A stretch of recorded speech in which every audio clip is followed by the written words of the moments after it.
வணக்கம். மாலை முரசு செய்திகளை விரிவாக பார்ப்பதற்கு முன் தலைப்புச் செய்திகளை பார்க்கலாம். சென்னையில் ஆபரண தங்கத்தின் விலை சவரனுக்கு 360 ரூபாய் உயர்வு. கிராம் ஒன்றுக்கு 8065 ரூபாய்க்கும் சவரன் ஒன்றுக்கு 64,520 ரூபாய்க்கும் விற்பனை.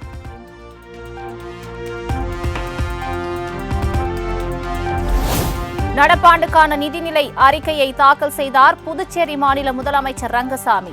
அனைத்து விவசாயிகளுக்கும் மழைக்கால நிவாரணமாக இந்த ஆண்டு முதல் ஆண்டுதோறும் 2000 ரூபாய் வழங்கப்படும் என அறிவிப்பு.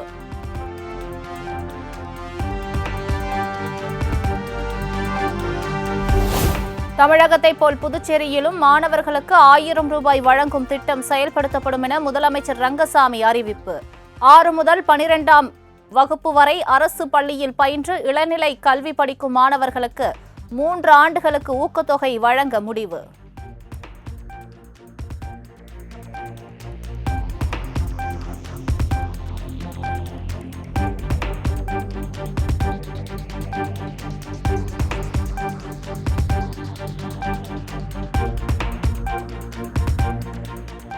தமிழ்நாட்டில் கல்வியின் தரம் மிக மோசம் என மக்களவையில் மத்திய நிதியமைச்சர் நிர்மலா சீதாராமன் குற்றச்சாட்டு. 3ஆம் வகுப்பு படிப்பவர்கள் 1ஆம் வகுப்பு பாடத்தை படிக்க முடியவில்லை எனவும் சாடல். 1வது வகுப்பு படிக்கக்கூடிய மாணவர் கிளாஸ் 3ஆம் கிளாஸ்ல இருக்கக்கூடிய மாணவன் கிளாஸ் 1 வகுப்புல 1வது வகுப்புல இருக்கக்கூடிய லெவல் தான் படிக்கிறாங்க.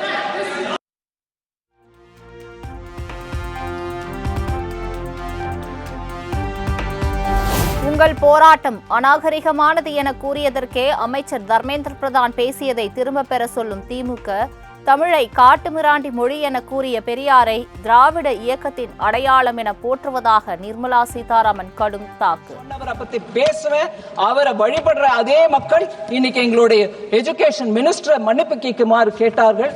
இது எல்லாத்தையும் நான் எடுத்து சொல்லுவேன்ற அந்த பயத்துல தான் இந்த ஹவுஸ்ல உட்காராம அவங்க ஓடி போயிட்டாங்க.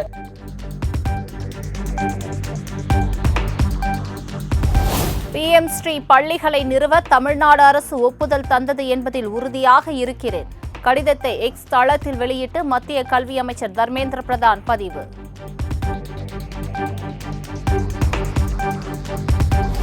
தேசிய கல்விக் கொள்கையை அரசியல் கண்ணோட்டத்தோடு பார்க்க வேண்டாம் என முதலமைச்சர் மு.க. ஸ்டாலினுக்கு தர்மேந்திர பிரதான் கோரிக்கை.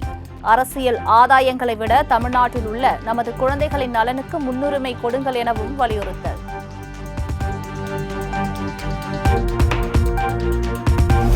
நாடாளுமன்றத்தில் PM ஸ்ரீ பள்ளிகள் தொடர்பாக தான் தவறான தகவலை தரவில்லை என அமைச்சர் தர்மேந்திர பிரதான் விளக்கம்.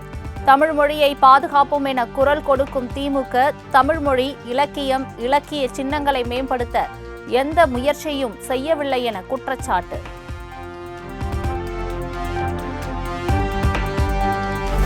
தமிழ்நாட்டிற்கு எது ஏற்றுக்கொள்ளத்தக்கதோ அதை ஏற்றுக்கொள்வோம். மும்மொழி கொள்கை அல்லது NEP-யை முழுமையாக ஏற்பதாக நாங்கள் எங்கும் குறிப்பிடவில்லை என மத்திய அமைச்சர் தர்மேந்திர பிரதானுக்கு திமுக MP கனிமொழி பதில்.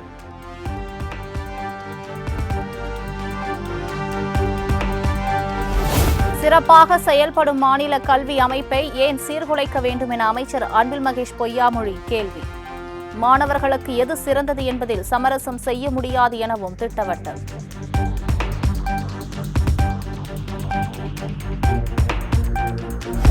மாணவர்களின் கல்வி மீது அக்கறையற்ற திமுக அரசு கேமராவுக்கு பின்னால் ஒரு நாடகமும் முன்னால் ஒரு நாடகமும் அரங்கேற்றி வருகிறது. எதன் அடிப்படையில் முதலமைச்சர் மு.க. ஸ்டாலின் ஹிந்தி திணிக்கப்படுவதாக பொய்யை கூறுகிறார் எனவும் மத்திய இணையமைச்சர் எல் முருகன் கேள்வி.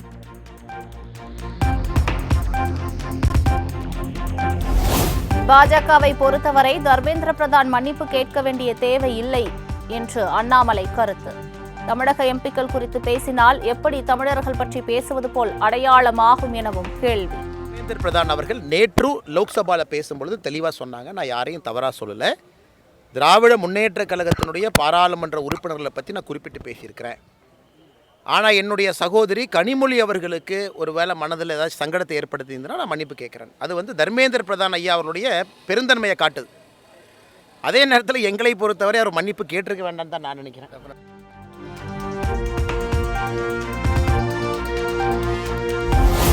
இந்தியையும் சமஸ்கிருதத்தையும் மத்திய அரசு திணிப்பதாக பொய் பேசிய முதலமைச்சர் மு.க.ஸ்டாலின் தமிழக மக்களிடம் மன்னிப்பு கேட்க வேண்டும். முதலமைச்சர் செங்கல்பட்டு கூட்டத்தில் பேசிய கருத்துகள் எதுவும் ஏற்புடையது அல்ல எனவும் அண்ணாமலை காட்டம். அதை எல்லாத்தையுமே இன்னைக்கு நாங்கள் தொகுத்து எங்களுடைய ட்விட்டர் பக்கத்தில் போட்டிருக்கோம். 10 பொய் 2 நிமிஷத்தில். அந்த 10 பொய்யை பேசினதுக்காக அரசியலமைப்பு சட்டத்தின்படி முதலமைச்சராக இருக்கக்கூடிய ஐயா ஸ்டாலின் அவர்கள் தமிழக மக்கள்கிட்ட மன்னிப்பு கேட்கணுமோ தவிர மற்ற மொழிகளுக்கு எதிரி அல்ல, மொழியை திணித்தால்தான் நாங்கள் எதிரி. ஹிந்தி மொழியை திணிப்பவர்களுக்கு 2026 தேர்தலில் மக்கள் தகுந்த பதிலடியை தருவார்கள் என அமைச்சர் சேகர்பாபு பேட்டி.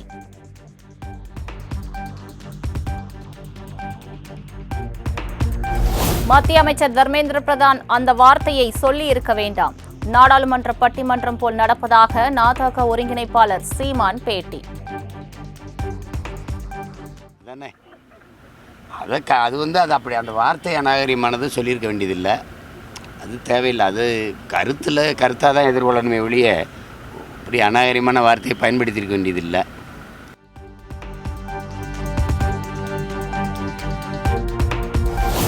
ஃபைட் பண்ணிக்கிட்டே இருங்க அண்ணா, ஸ்ட்ராங்கா இருங்க. நாம் தமிழர் கட்சி ஒருங்கிணைப்பாளர் சீமானிடம் கை குலுக்கி நலம் விசாரித்த பாஜக மாநில தலைவர் அண்ணாமலை.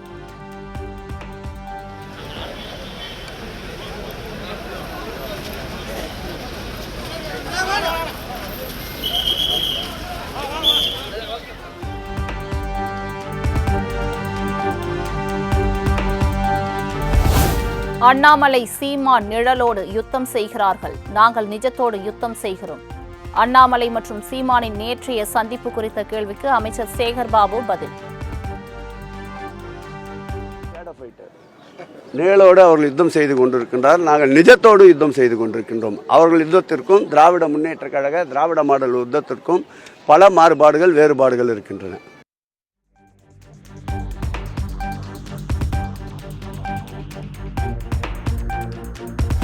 தொகுதி மறுசீரமைப்பு ஹிந்தி திணிப்பு விவகாரத்தில் மத்திய அரசை கண்டித்து திமுக சார்பில் தமிழகம் முழுவதும் இன்று கண்டன பொதுக்கூட்டம். திருவள்ளூரில் நடைபெறும் கூட்டத்தில் முதலமைச்சர் மு.க.ஸ்டாலின் பங்கேற்று கண்டன உரையாற்றுகிறார்.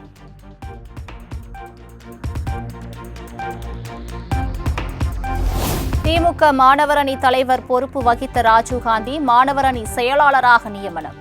கொள்கை பரப்பு செயலாளராக எழிலரசனை நியமித்து அக்கட்சியின் பொதுச் செயலாளர் துரைமுருகன் அறிவிப்பு.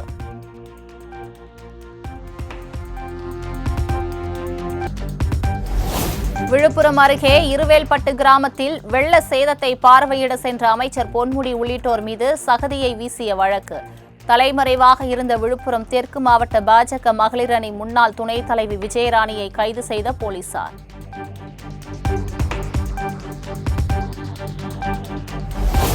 தமிழ்நாடு மின்சார வாரியம் 2வது முறையாக ஸ்மார்ட் மீட்டருக்கான டெண்டர் கோரியது. 4 கட்டமாக ஸ்மார்ட் மீட்டர் அமைக்க அதானி நிறுவனம் பெற்ற டெண்டர் ரத்து செய்யப்பட்ட நிலையில் அறிவிப்பு.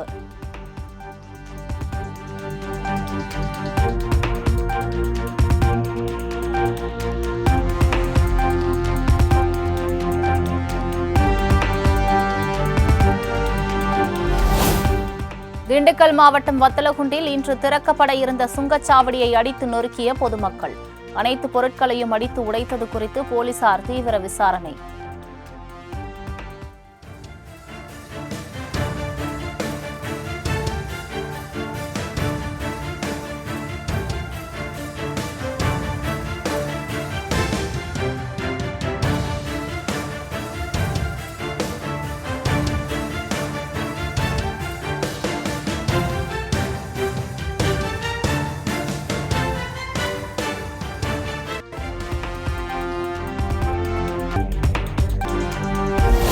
திருச்செந்தூர் முருகன் கோவிலில் மாசிமக திருவிழாவை முன்னிட்டு கோலாகலமாக நடைபெற்று வரும் தேரோட்டம். ஆயிரக்கணக்கான பக்தர்கள் கலந்து கொண்டு வடம் பிடித்து இழுத்து வழிபாடு.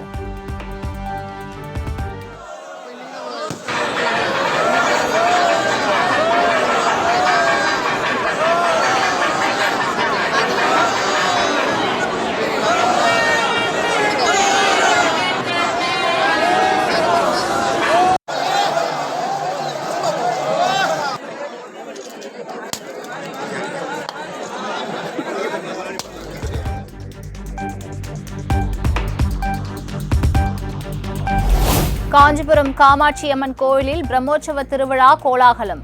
வெள்ளித்தேரில் காட்சியளித்த காமாட்சி அம்மன்.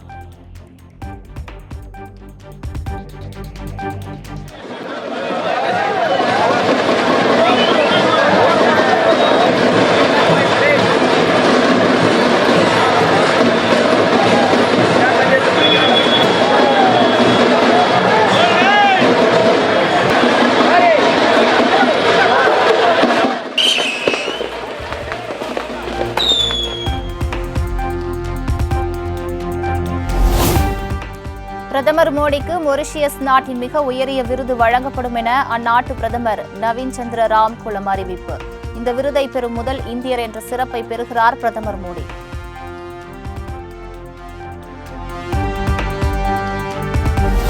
மொரிஷியஸ் நாட்டின் உயரிய விருதை பணிவுடன் ஏற்றுக்கொள்ள விரும்புவதாக மோடி நிகழ்ச்சி. இந்திய நிறுவனங்கள் மொரிஷியஸில் மில்லியன் கணக்கான டாலர்களை முதலீடு செய்துள்ளதாகவும் பேச்சு.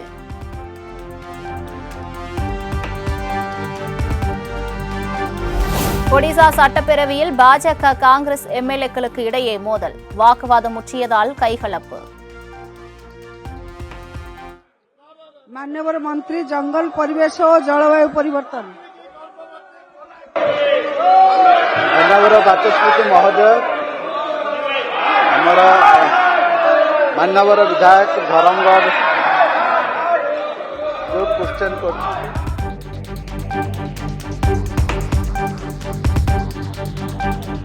புதிய 100 மற்றும் 200 ரூபாய் நோட்டுகளை வெளியிட ஆர்பிஐ திட்டம். புதிய ஆளுநர் சஞ்சய் மல்ஹோத்ராவின் கையொப்பம் புதிய ரூபாய் நோட்டுகளில் இடம்பெறும் என்றும் அறிவிப்பு.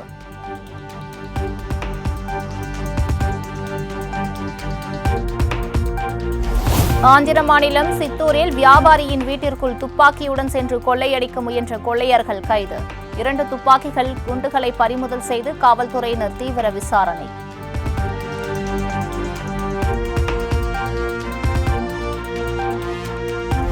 எலான் மஸ்கின் ஸ்பேஸ் எக்ஸ் நிறுவனத்துடன் ஒப்பந்தம் செய்தது ஏர்டெல் நிறுவனம். ஸ்டார்லிங்குடன் இணைந்து அதிவேக இணைய சேவையை இந்தியாவுக்கு வழங்க உள்ளதாக அறிவிப்பு.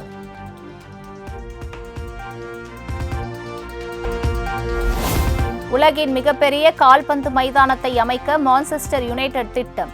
இங்கிலாந்தில் 1 லட்சம் ரசிகர்கள் அமரும் வகையில் 20,000 கோடியில் புதிய கால்பந்து மைதானத்தை அமைக்க முடிவு.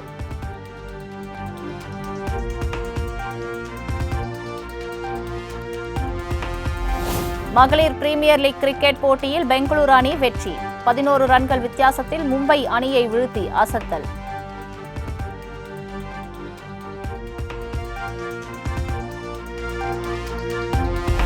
நீலகிரி அருகே படுகரின மக்களுடன் இணைந்து பாரம்பரிய நடனமாடிய நடிகை சாய் பல்லவி. வீடியோ இணையத்தில் வைரல்.